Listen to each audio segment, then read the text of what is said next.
ఆరాధనకి సమయం కేటాయిస్తున్నాం కాబట్టి కొద్దిగా ఒక 2 మాటల్లో అసలు ఆరాధన ఏంటి అని, దాని డెఫినేషన్స్ ఏంటి, మీనింగ్స్ ఏంటి, ఒక్కరు ఏమనుకుంటున్నారని కొద్దిగా మనం చూసుకున్నాము. ఆరాధన అంటే వర్షిప్ కదా. వర్షిప్ అండ్ వర్తి అనే 2 పదాలు చాలా ఇంటర్లింక్డ్. తెలుగులో చూస్తే ఆరాధన అనే పదం మనకి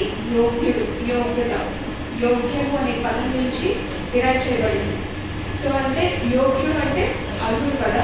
సో మనం ఒక వచనం చూద్దాము. ప్రకటన గ్రంథము 4వ అధ్యాయము 11వ వచనం చూద్దాం.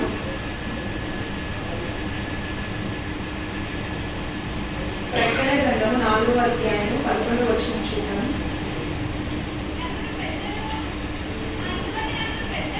24 పెద్దలు సింహాసనం నందు ఆసీనుడై ఉన్నవాడని ఎదుట సాగిలపడి యుగయుగములు జీవించుచున్న వానికి నమస్కారం చేయించు. ప్రభువా, నా దేవ, నీవు సమస్తము సృష్టించితివి, నీ చిత్తమును బట్టి అవి ఉండను, దానిని బట్టి సృష్టింపబడిన కనుక నీవే మహిమ, ఘనత, ప్రభావములు పొంద నలుగుడవని చెప్పుచు తన కిరీటములను ఆ సింహాసనం ఎదుట వేసి. అంటే మనము ఆరాధనలే చూసుకుంటే అది ఒక భక్తి, మనము దేవుడు చేసే సేవ. కానీ ముందు ఏదో ఒకటి జరుగుతుంది. అంటే ముందు దేవుడు మనకి సేవ చేస్తారు, దేవుడు తనని తాను మనకి కనపరుచుకుంటారు, తర్వాతే మనము దేవుని ఆరాధిస్తామంట. ఐ వర్షిప్ బికాస్, నేను దేవుని ఎందుకు ఆరాధిస్తున్నాను అంటే మనము రీజన్స్ ఇస్తున్నాం కదా, ఖచ్చితంగా కారణాలు ఉంటాయి. ఇక్కడ కూడా మీరు ఈ 24 ఎల్డర్స్ ఏం చెప్తున్నారంటే, మీరు సమస్తము సృష్టించింది, మొత్తం చిత్తమంతా నీ చిత్త ప్రకారం జరుగుతుంది కాబట్టి నీకు మహిమ, ఘనతకు నువ్వు అర్హుడవు అని వాళ్ళు కారణాలు ఇక్కడ చెప్తున్నారు. ఇంకో వచనం చూద్దాము. అదే ప్రకటన గ్రంథం 5వ అధ్యాయము 12వ వచనం చూద్దాము. వారు వధింపబడిన గొర్రెపిల్ల శక్తియు, ఐశ్వర్యమును, జ్ఞానమును, బలమును, ఘనతయు, మహిమయు, స్తోత్రము పొందనరుడని గొప్ప స్వరముతో చెప్పుచుండేది. అంటే ఆయన వధింపబడిన గొర్రెపిల్ల, ఆయన వధింపబడ్డాడు కాబట్టి ఆయన జ్ఞానములకు, శక్తికి, ఐశ్వర్యకు, బలములకు, వీటన్నిటికీ పొందడానికి అర్హుడు అని ఇక్కడ రీజన్స్ చెప్తున్నాడు. అంటే ఖచ్చితంగా మనం ఏం తెలుసుకోవాలి, ఆరాధనకి కారణాలు ఉంటాయి, ఆరాధనకి భావం ఉంటుంది, మీనింగ్ ఉంటుంది.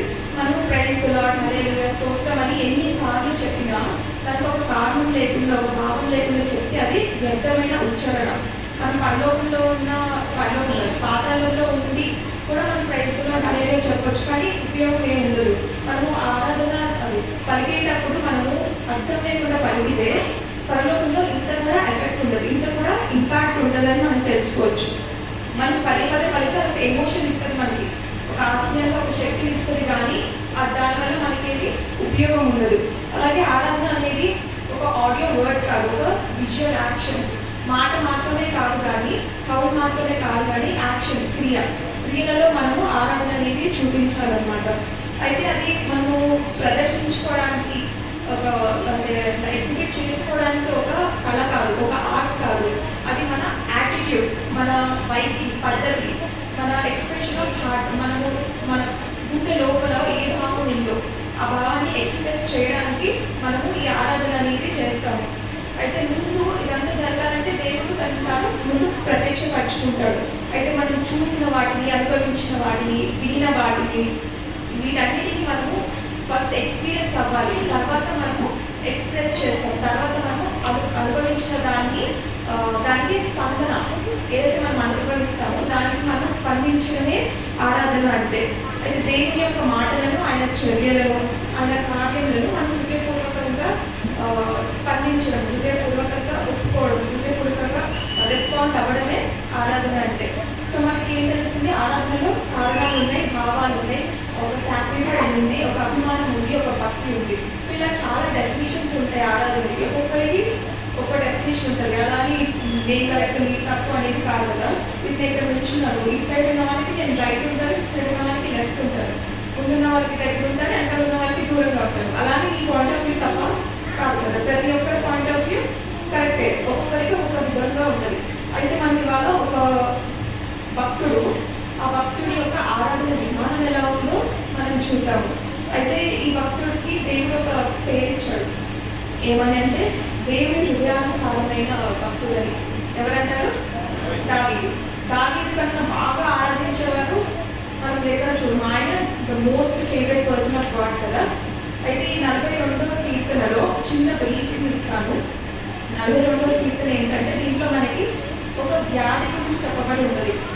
ఆ వ్యాధి ఏంటంటే డిప్రెషన్. ఆ డిప్రెషన్ అనేది మాట చాలా చిన్నగా ఉంటుందేమో కానీ అది దానికి ఉన్న ఇంపాక్ట్ ఏంటంటే 100లో ఒక 100 సూసైడ్ జరిగినాయి అంటే 90% అది డిప్రెషన్ వల్లే. ఆ డిప్రెషన్కి అనేది ఒక మెడిసిన్ ఉండదు, దానికి ఒక క్యూర్ ఉండదు, ఒక నివారణ ఉండదు. డిప్రెషన్ ఉన్న వాళ్ళు ఎలా ఉంటారంటే ఆకలి తప్పుదలు ఉండవు, నిద్ర పట్టదు, అయోమయంగా ఉంటారు, దిగాలుగా ఉంటారు, వాళ్ళ ప్రపంచమే వేరుంటుంది. సో ఈ డిప్రెషన్లో ఉన్నది ఇక్కడ మనకి దావీదు భక్తుడు అప్పుడు ఇది రాశాడు. అయితే ఈయనకి ఎలాంటి డిప్రెషన్ వచ్చిందంటే, ఈయన ఒకటికే కాదు, ఇంకా బైబిల్లో చాలా మంది కూడా డిప్రెషన్ ఫేస్ చేశారు. ఎవరంటే మోషే గారు, ఏలియా గారు, యోనా గారు, అలా ఇంకా చాలా మంది ఫేస్ చేశారు. అందులో దావీదు గారు కూడా ఒకరు. సో ఈ డిప్రెషన్ ఎందుకు వచ్చిందంటే దావీదు ద మోస్ట్ పర్ఫెక్ట్ పర్సన్ బైబిల్లో హిస్టరీలో చూసుకుంటే, కానీ ఎప్పటి వరకు ఆయన ఒక 50 సంవత్సరాలు ఉన్నంత వరకు మాత్రమే. తర్వాత 50 సంవత్సరాల వరకు ఒక 7-8 ఇయర్స్ ఆఫ్ స్పాన్ ఆఫ్ టైంలో ఆయనకి డౌన్ఫాల్ స్టార్ట్ అయింది, దిగజారిపోయాడు, ఆయన పతనం అనేది స్టార్ట్ అయింది. ఎందువలన అంటే ఆయన పాపం చేశాడు కదా, మనకు తెలిసి ఆయన పాపం చేశాడు. సో పాపం అంటే ఏంటంటే ఒక మాటలో చెప్తాను, అది చేసేంత వరకు ఆశగా ఉంటుంది, చేసేటప్పుడు ఆనందం కలిగిస్తుంది, కానీ చేశాక ఆవేదన మిగులుస్తుంది. అదే పాపం అంటే. సో ఈ పాపం చేశాడు. ఆయన ఏం చేశాడు? ఫస్ట్ వ్యభిచారం చేశాడు, నరహత్య చేశాడు, మోసం చేశాడు. సో ఇవన్నీ చేసిన తర్వాత ఆయనకి రిజల్ట్ అనేది ఉంటుంది కదా.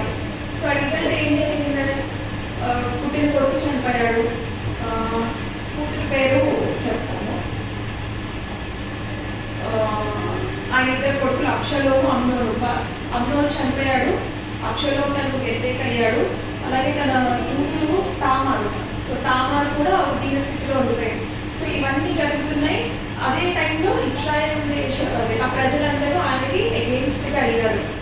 సో ఇదంతా ఆయన చూడలేక ఒక 7 years గ్యాప్ ఇదంతా జరిగింది. సో ఇదంతా ఆయన భరించలేక అక్కడి నుంచి ఇజ్రాయెల్ దేశం నుంచి అడవుల్లోకి పారిపోతాడు అనమాట. పారిపోయి అక్కడ పిచ్చోళ్ళ తిరుగుతుంటే ఒక గెస్ట్ హౌస్ లాగా ఉంటే అక్కడ ఉన్న ఓనర్ వచ్చి, అయ్యో మీరు రాజుగారు కదా, ఏంటి ఇక్కడ ఉన్నారు, రెండు లోపలికని ఆయనకి అక్కడ ప్లేస్ ఇచ్చాడు. అక్కడ ఉన్న కొన్ని రోజులు అక్కడ ఉండి తర్వాత ఆయన రియలైజ్ అయ్యి ఆయన పాపాలన్నీ తర్వాత రాసుకున్న కీర్తనే ఈ 42వ కీర్తన. ఒకసారి మనం 42వ కీర్తన చూద్దాము. అయితే ఇక్కడ మనకి కోరవ కుమారులను ఇచ్చారు, కానీ చాలా మంది బైబిల్ పండితులు ఏమంటారంటే దావీదు గారు ఈ కీర్తన రాశాడు, కానీ ఇది కీర్తన కదా, దీనికి రాగం ఇవన్నీ ఉంటాయి కదా. సో మ్యూజిక్ డైరెక్టర్స్ మనకు అర్థం కావాలంటే మ్యూజిక్ డైరెక్టర్స్ అనేది కోరవ కుమారులు, కానీ రాసిన మాత్రం దావీదు గారు క్షమని చెప్తూ ఉంటారు. అయితే ఇక్కడ మనకి దావీదు గారు 2 ఎక్స్పీరియన్సెస్ని షేర్ చేస్తున్నారు. ఒకటి, ఆయన డిప్రెషన్లోకి వెళ్ళాక ఎలా ఉంది, స్థితిగతులన్నీ ఎలా ఉన్నాయి అనేది ఒక విషయం చెప్పాడు. అలాగే బయటికి ఎలా వచ్చాడు అనేది ఇంకో విషయం చెప్పాడు. ఆ 2 విషయాలు మనం చూసుకుంటాము. మొదటి వచనం చూద్దాము. దుప్పి నీటి వాగుల కొరకు ఆశపడినట్లు దేవా నీ కొరకు నా ప్రాణం ఆశపడుచున్నది, నా ప్రాణము దేవుని కొరకు తృష్ణగొలుచున్నది, జీవము గల దేవుని కొరకు తృష్ణగొలుచున్నది. దేవుని సన్నిధిని నేనెప్పుడు వచ్చేదను, ఆయన సన్నిధిని నేనెప్పుడు కనబడించాలండి. దుప్పి అంటే జింక, జింక ఉంటుంది కదా, దాన్ని దుప్పి అంటాం. అయితే జింక కంట నీళ్ళు చాలా ఇష్టం అంట. ఎంత ఇష్టం అంటే తాగేటప్పుడు కళ్ళు మూసుకుని తాగుతూ ఉంటాయట. సో దుప్పి అనేది నీటి కొరకు ఎంత ఆశపడుచున్నదో, దేవా నా ప్రాణము నీ కొరకు అంత ఆశపడుచున్నది అని. అంటే నీళ్ళు లేకపోతే జింక చచ్చిపోతుంది, అదేవిధంగా ఆయన లేకపోతే నేను చచ్చిపోతాను అన్న మీనింగ్లో ఇక్కడ రాశాడు. అయితే ఇక్కడ ఈయన ఏం చెప్తున్నాడంటే లోపల నుంచి ఎండిపోయి ఉన్నాను నేను, అండ్ డ్రై ఫ్రమ్ ఇన్సైడ్, నా లోపల ఏమీ లేదు. నాకు దాహం కావాలన్నప్పుడు నాకు దాహం వేస్తున్నప్పుడు నాకు అన్నం పెడితే తీరుతుందా? దాహం తీరుతుందా? డబ్బులు ఇస్తే, బంగారం ఇస్తే అతను నీళ్ళే ఇవ్వాలి. నాకు దాహం వేసినప్పుడు నాకు నీళ్ళు ఇస్తేనే అది నాకు తృప్తినిస్తుంది. అలాగే దేవా, నేను ఎండిపోయి ఉన్నాను, నాకు కావాల్సింది ఏంటి? నాకు రాజు పదవి కాదు, నా కుటుంబం ఏం కాదు, నాకు కావాల్సింది ఏంటి? నీవు నాకు కావాలని ఇక్కడ దావీదు భక్తుడు అంటున్నాడు. అయితే మనం లోపల నుంచి ఎండిపోయాము అని ప్రాక్టికల్గా చెప్పుకోవాలంటే, ఒక చిన్న పిల్లాడికి చాక్లెట్ ఇచ్చాం 10 మంది ముందు, ఆయన అబ్బాయి పక్కకి తినేస్తాడు, 10 మందికి చూపించుకుంటూ తింటాడా? చూపించుకుంటూ తింటాడు. ఇంకో ఎగ్జాంపుల్ చెప్తా. నేను ఎప్పుడన్నా కాలేజ్ కానీ ఆఫీస్ కానీ కొత్త బట్టలు వేసుకెళ్ళాను అనుకో, మా అమ్మ ఇంటికి వచ్చాక మీ ఫ్రెండ్స్ ఏమన్నారు, బాగున్నారు మీ డ్రెస్ అని అడుగుతుంది. జనరల్గా మనం కొత్త బట్టలు కట్టుకున్నప్పుడు ఎవరైనా బాగుంది అని చెప్తే మనకి ఒక తృప్తి. ఎవరు చెప్పకపోతే ఇంటికి వచ్చాక అదొక దిగులుగా ఉంటుంది కదా, అదొక ఫీలింగ్. అంటే ఏంటి, మనము పక్కవారు ఏం చెప్తారు, పక్కవారు మన గురించి ఏమనుకుంటారు, ఈ థాట్లో మనము చిన్నప్పటి నుంచి మనము ఆ విధంగా ఉండిపోయాం. అందుకని మనము లోపల నుంచి ఎండిపోయి ఉన్నాము. దేవుడు నా ఆత్మ నీను కోరుచున్నది అని ఇక్కడ దావీదు భక్తుడు అంటున్నాడు. అలాగే కూడా వచ్చిన చూద్దాము. నీ దేవుడు ఏమాయనని వారు నిత్యం నాతో అనుచుండగా, రాత్రి పగళ్ళు నా కన్నీరు నాకు అన్నపానములు అయ్యను. ఓకే, చాలండి. రాత్రి పగలు నా కన్నీరు నాకు అన్నపానములు. ఇది ఒక మాట చూద్దాం. ఏంటంటే ఇప్పుడు డిప్రెషన్లో ఉన్నవారు వాళ్ళు ఎలా చేస్తారంటే, మనకి దెబ్బ తాగితే ఏడ్చినట్టు ఏడవరు, వాళ్ళు పని చేసుకుంటారు, ఇట్లా కళ్ళమాట నీళ్ళు కారిపోతాయి. అలాంటి ఏడుపు వస్తుంది వాళ్ళకి, లోపలంతా భారంగా ఉంది. రాత్రి పగళ్ళు అంటే ఇంకా కొంతమంది ఏంటి, బాత్రూంలోకి వెళ్ళి వాటర్ ట్యాప్ ఆన్ చేసుకొని ఏడుస్తారు, కొంతమంది అల్లు ముందు ఏడవరు, సపరేట్గా వెళ్ళిపోయి ఏడుస్తారు. సో ఇలాంటి ఏడుపు నాకు రాత్రి పగలు ఇదే నాకు ఆహారం అయిపోయింది, ఇంకా ఏం చేయలేదు అన్న స్థితిలో ఆయన ఉంటే, ఫస్ట్ టైం చదువుదాము, 3వ వచనం మొదటి లైన్ చదువుదాము.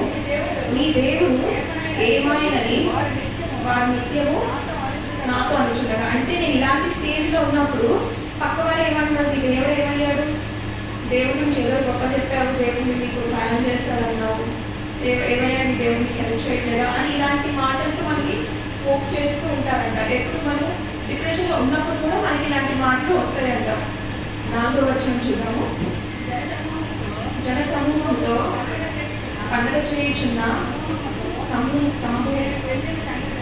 నేను వెళ్ళిన సంగతిని సంతోషం కలిగి స్తోత్రం చెల్లించుచు నేను దేవుని మందిరమునకు వారిని నడిపించిన సంగతిని జ్ఞాపకము చేసుకొనగా నా ప్రాణము నాలో కరిగిపోవచ్చున్నది. ఇక్కడ ఒక సంతోషమైన హ్యాపీ మూమెంట్ వీళ్ళు ఈయన గుర్తు చేసుకుంటున్నాడు. కానీ నా ప్రాణం నాలో కరిగిపోవచ్చున్నది అంటున్నాడు, సంతోషపడుతూనే ఏడుస్తున్నాడు. ఇలాంటి సిచ్యువేషన్కి ఎగ్జాంపుల్ చెప్పుకుంటే, ఏదైనా పెళ్లి జరిగింది మన ఇంట్లో, అమ్మాయి వెళ్ళిపోయి ఒక 2-3 రోజుల తర్వాత ఫోన్ చేసి మా ఆయన బాగాలేదు, అంటే సరిగ్గా ఉండట్లేదు, మోసం చేశాడు, సరిగ్గా చూసుకోవట్లేదు అని ఇట్లాంటివి చెప్తుంటే, ఇక్కడ ఉన్న వాళ్ళకి 2వ రోజుకే ఇట్లా జరుగుతుందని చాలా బాధగా ఉంటుంది కదా.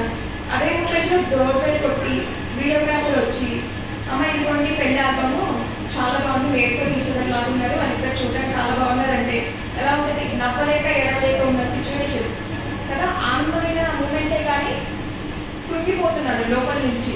అలాంటి సిచ్యువేషన్ ఇక్కడ ఈ దావీదు భక్తుడికి జరుగుతుందంట. అయితే మనిషికి ఉన్న జ్ఞానము బట్టి ప్రపంచంలో ఉన్న ఏదైనా ఆయన కంట్రోల్ చేయగలడు. స్పేస్లో, మూన్లో, మార్స్లో ఉన్న ప్రతి శాటిలైట్ని, ప్రతి వెహికల్ని మీరు కంట్రోల్ చేయగలరు. కానీ కంట్రోల్ చేయందంటూ ఏంటి, హృదయంలో మన లోపల ఉన్న మన మనసుని మనము కంట్రోల్ చేసుకోలేమని ఇక్కడ దావీదు భక్తుడు అంటున్నాడు. 6వ వచనం చూద్దాము. నా దేవా నా ప్రాణము నాలో కృంగి ఉన్నది, కావున యోర్దాను ప్రదేశం నుండి, హెర్మోను పర్వతం నుండి, మీసాము కొండ నుండి నేను నిన్ను జ్ఞాపకం చేసుకొనిచున్నాను. నీ జల ప్రవాహ దారుల ధ్వని విని కరడును పిలుచుచున్నది. నీ అలలన్నీయు నీ తరములన్నీయు నా మీదుగా కొర్రి పారుచున్నవి. ఇక్కడ ఈయన ఎక్కడున్నాడంట, హెర్మోన్ కొండ మీద ఉన్నాడంట. అక్కడి నుంచి మనకి అదొక 9000 feet హైట్లో ఉండేది. అక్కడి నుంచి మనకి యోర్దాన్ నది పారుతుంది. యోర్దాన్ నది పారి అక్కడ డెడ్ సీకి కనెక్ట్ అయ్యి వెళ్ళిపోతుంది. డెడ్ సీ అందులో ఏముంటాడంటే ప్రాణం ఉండదు, ఏ జీవి ఉండదు. కానీ యోర్దాన్ నదిలో అన్ని జీవాలు ఉంటాయి, అన్ని జలరాశులు ఉంటాయి. అయితే ఈయన ఏమంటున్నాడంటే నా జీవితం కూడా అలా యోర్దాను నదిలో నుంచి వచ్చి డెడ్ సీలోకి వెళ్ళిపోతుంది అని. అంటే ఇప్పటిదాకా నేను ఫలించి ఉన్నాను, కానీ నేను ఎటువైపు వెళ్తున్నాను? మరణం వైపే వెళ్తున్నాను. ఏం మిగలేదు, జీవం లేదు నాలో అని ఈయన చెప్తున్నాడు.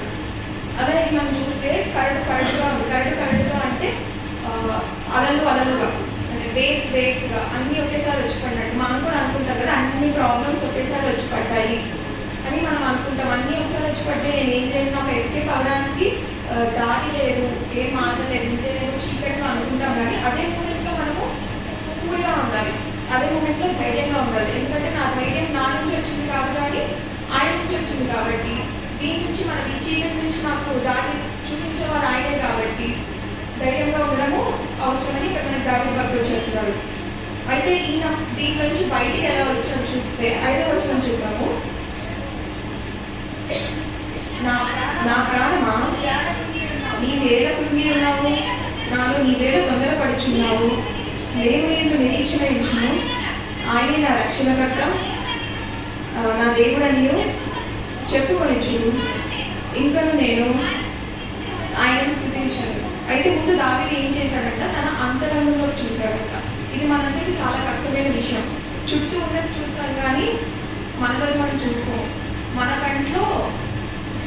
కంట్లో దూరం ఏదంటే చెప్పండి, మన కంట్లో దూరం పెట్టుకొని ఎదురువారి కంట్లో, మన కంట్లో నలిసి పెట్టుకొని, మన కంట్లో దూరం పెట్టుకొని ఎదురువారి కంట్లో నలిసి పెట్టుకుంటాం. ఓకే. సో అంటే మనది చూసుకోం, కానీ ఎదురువారందరిలో చూస్తాం కదా. అయితే ఫస్ట్ ఏం చేశాడు, తన అంతరంగంలో చూసుకున్నాడు. తన సమస్య ఏంటని రియలైజ్ అయ్యాడు. ఇది తన సమస్య, ఇక్కడ కదా ఆయన ఎండిపోయి ఉన్నాడు, ఇక్కడ కదా ఆయన అవసరం అనేది సోర్స్ చూసుకున్నాడు. అయితే ఇప్పుడు తెలుసుకున్న తర్వాత ఆయన ఏం చేశాడు, యాక్సెప్ట్ చేసుకున్నాడు. మనం జనరల్గా చేసుకునేది మనల్ని మనం యాక్సెప్ట్ చేసుకోము, మనల్ని మనం సర్వ్యూట్ చేసుకోము. నేను ఏదో చేసేసాను, నన్ను నేను క్షమించుకోలేను, ఇంకెప్పుడు నేను దేవుడి మొహం చూపించుకోలేనని మనము ఇదిగా ఉంటాం. కానీ ఫస్ట్ ఆయన యాక్సెప్ట్ చేసుకున్నాడు. నువ్వు ఎందుకు నిరీక్షణ కోల్పోతున్నావు, ఆయన ఎందుకు ధైర్యం ఉంచుకొని తన ఆత్మతో ఆయన చెప్పుకుంటున్నాడు. ఎండిపోయిన స్థితిలో ఉన్నప్పుడు సోర్స్ దగ్గరికి వెళ్ళాలి. మనం సోర్స్ ఎక్కడ ఉంటుంది, దేవుని దగ్గర. అంటే మనకి ప్రేమ కానీ మనకి కృప కానీ చూపించేదంతా ఆ సోర్స్ డైరెక్ట్ నుంచి, మధ్య నుంచి వచ్చిన ఏదైనా మనకి ఉపయోగపడదు. డైరెక్ట్ సోర్స్ దగ్గర నుంచి అంటే ట్రూగా, అంటే క్వాలిటీ ఏం మిస్ అవ్వకుండా మనకి వస్తుందని ఇక్కడ చెప్తున్నాడు. 8వ వచనం చూద్దాము. ఆయనను పగటి వేళ యెహోవా తన కృప కలుగును ఆజ్ఞాపించును. రాత్రి వేళ ఆయన గూర్చిన కీర్తనయు, నా జీవదాత అయిన దేవుని గూర్చిన ప్రార్థనయు నాకు తోడుగా ఉండదు. అయితే కృప గురించి ఒకటి తెలుసుకుందాం. గ్రేస్. కృప అంటే ఎలా ఉంటుంది? ఒక చిన్న పిల్లలు ఇద్దరు కొట్టుకుంటున్నారు. ఒక అబ్బాయి ఇంకొక అబ్బాయిని కొట్టాడు. ఆ అబ్బాయి ఏడ్చుకుంటూ వచ్చి నన్ను కొట్టాడు అని అంటాడు. ఆ అబ్బాయిని ఏం ఆడుకోవాలంటే మనం ఏం చేయాలి? ఈ అబ్బాయిని కొట్టాలి. ఈ అబ్బాయిని కొట్టగానే అబ్బాయి ఖర్చు తీరదు. సో మనం ఏం చేస్తాము, ఇద్దరిని ఏడ్పించుకుంటే ఇద్దరిని సాటిస్ఫై చేయాలంటే ఆ అబ్బాయిని పిలిచి ఆ అబ్బాయి వీటి మీద చేయి పెట్టి మన చేతి మీద మనం 2 సార్లు గుర్తుకుంటే ఆ అబ్బాయికి దెబ్బ తగలదు, ఈ అబ్బాయి కూడా మా అమ్మ కొట్టాడు అని ఇద్దరు సాటిస్ఫై అవుతారు. ఇప్పుడు ఈ విషయంలో ఎవరికి దెబ్బ తగిలింది? మనకి. నా చేయి మీద నేను కొట్టుకున్నాను కాబట్టి మనకి తగిలింది. అట్లానే ఏం జరిగిందంటే, ఇప్పుడు మన తప్పుని తప్పుగానే చూసి దేవుడు మన తప్పు కొరకు పడాల్సిన శిక్ష మన మీద పడకుండా ఆయన మీద వేసుకుంటున్నాడు కదండి. మన మీద పడాల్సిన శిక్ష ఆయన మీద వేసుకుంటున్నాడు. అది ఇక్కడ ఆయన చెప్పే కృప. పగటి మీద ఏవో కృప కలుగు ఆజ్ఞాపించిన ఆయన కృప రాత్రి పగలు ఉంటుంది అని ఆయన ఇక్కడ మనకి చెప్తున్నాడు. అయితే మనము ఈ కృప కావాలంటే మనం ఎక్కడికి వెళ్ళాలంట? దేవుని దగ్గరికి. మనము సొల్యూషన్ దొరకనప్పుడు, సమాధానం దొరకనప్పుడు మనము ఎవరో ఒకరిని బ్లేమ్ చేస్తూ ఉంటాం. నీ వల్ల అయింది, నీ వల్ల అయింది, అసలు దేవుడి వల్ల అయింది, నా మాట వినట్టు ఇలాంటివన్నీ చేస్తాం. కానీ ఏదైనా ఫెయిల్యూర్స్ వాళ్ళని చూసి అమ్మ వీళ్ళకి ఇట్లనే అయిందని అట్లా ఓదాన్ని పొందుతాం, అలా కంఫర్ట్ పొందుతాం. కానీ మనము ఆయన దగ్గరికి వెళ్తే ఆయన మన కొరకు శిక్షని తన మీద వేసుకున్నాడు కాబట్టి ఆయనలో మనకి కంఫర్ట్ దొరుకుతుంది, ఆయనలో మనకి ఓదార్పు దొరుకుతుంది. నెక్స్ట్ వచనం చూద్దాము. కావున నీవేళ మరచి ఉన్నావు, శత్రు బాధ చేత నేను దుఃఖప్రాంతులనై సంచరించవలసి వచ్చినేమి అని నా ఆశ్రయదుర్గమైన నా దేవునితో నేను మనవి చేయుచున్నాను. చదువు. నీ దేవుడు ఏమాయనని నా శత్రువులు దినమెల్లా అడుగుచున్నారు. వారు తమ దూషణల చేత నా ఎముకలు వీచుచున్నారు. మళ్ళీ ఇది రిపీట్ చేస్తున్నాడు. నా శత్రువులేమో ఇంత డిప్రెషన్లో ఉంటే నా శత్రువులేమో నన్ను ఊరికే పోక్ చేస్తూ ఉంటున్నారు అని చెప్పుకుంటూ 11వ వచనం చూద్దాము. నా ప్రాణమా నీవేళ కృంగి ఉన్నావు, నాలో నీవేళ తొందరపడుచున్నావు. దేవుని యందు నిరీక్షణ ఉంచుము, ఆయనే నా రక్షణకర్త, నా దేవుడు, ఇంకను నేను ఆయన స్తుతించగలను. అయితే నేను డిప్రెషన్లో ఉన్నప్పుడు నేను ఎక్కడ చూశాను? పైకి చూశాను. కాబట్టి నా డిప్రెషన్ సాల్వ్ అయింది. నా అంతరంగంలో చూసుకున్నాను, ప్రాబ్లం ఇక్కడ ఉంది, సొల్యూషన్ అక్కడ ఉంది, ప్రాబ్లం సాల్వ్ అయిందని ఇక్కడ చెప్తున్నాడు. అయితే మనము లోపలికి చూసుకున్నామా, ప్రాబ్లం దొరికింది, పైకి చూసామా, సొల్యూషన్ దొరికింది. ఎదురుకుండా చూస్తే మూవ్ ఆన్ అయిపోతాం. అంటే మనకి సాల్వ్ అయింది కదా ప్రాబ్లం. మన భవిష్యత్తుని, మన గతాన్ని ఆయన హ్యాండిల్ చేస్తాడు, మన ప్రస్తుతాన్ని ఆయన నడిపిస్తాడు, అదే భవిష్యత్తు మీద ఒక భరోసానిస్తాడు. ఇలా మనకు పీస్ అనేది దొరుకుతుంది. అయితే ఇప్పుడు నా ధైర్యం ఎక్కడుంది? నా ధైర్యం నా తెలివి మీద, నా బలం మీద కాదు కదా. నా ధైర్యం అనేది నా దేవుడి మీద ఉన్నదని ఈయన, అందుకే ఇక్కడ ఈయన దావీదు భక్తుడు అంటున్నాడు, ఆధారపడి ఏదైనా నేను కోల్పోయినా కూడా, ఇప్పుడు ఆయన రాజ్యం పోయింది, ఆయన పిల్లలు పోయారు, ఆయన భార్య వదిలేసింది, ఇంత జరిగినా కూడా నేను నీసపడను, లీలా పడను. నేను ఆయన వైపు చూస్తే నాకు మళ్ళీ ఆ కృప దొరుకుతుంది, నాకు మళ్ళీ ఆ ప్రేమ దొరుకుతుంది, నాకు మళ్ళీ ఆ ధైర్యం దొరుకుతుంది, నేను మళ్ళీ నా స్థితిలోకి రావచ్చు అని ఇక్కడ ఆయన ధైర్యపడుతున్నాడు. అయితే మనము ఆరాధన గురించి చెప్పుకుంటున్నాం కదా. ఈ ఆరాధన ఈయన చేసినంత ఆరాధన ఎవరు చేయలేదని మనం అనుకుంటున్నాము. అయితే ఈయన డిప్రెషన్లో ఉండి కూడా ఈయన ఆరాధన చేస్తున్నాడు. ఈ డిప్రెషన్లో ఉండి కూడా నిరీక్షణ కోల్పోవట్లేదు. నా దేవుడిని నేను స్థుతిస్తానే ఉంటాను, ఆయన మనలో కలుస్తూనే ఉంటాను అని ఈయన అంటున్నాడు. అయితే దేవుడి దగ్గరికి ఈయన వచ్చినప్పుడు ఆయనకున్న స్థితిగతుల నుంచి ఆయన విడిపించి ఆయనకు మళ్ళీ ఆయన దీవించాడు. అయితే ఒక్క మాట చెప్పి నేను ముగిస్తానండి.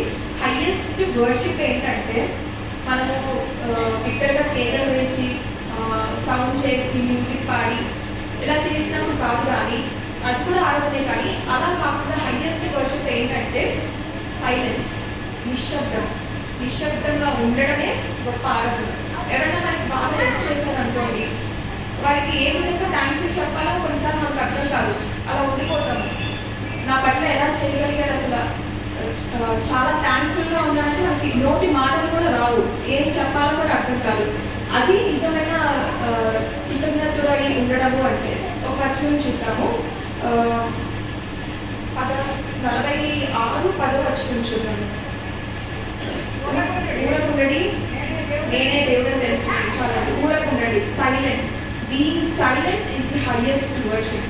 అలాగే ప్రకటన గ్రంథం పౌలు భక్తుడు నేను చచ్చిన వాడిని ఉన్నాను అని, అంటే సైలెంట్గా అలా పడిపోయి ఉండడమే ఆయనకి గొప్ప ఆరాధన. ఈ కొద్ది మాటలు దేవుడికి ఇచ్చుకుంటాము.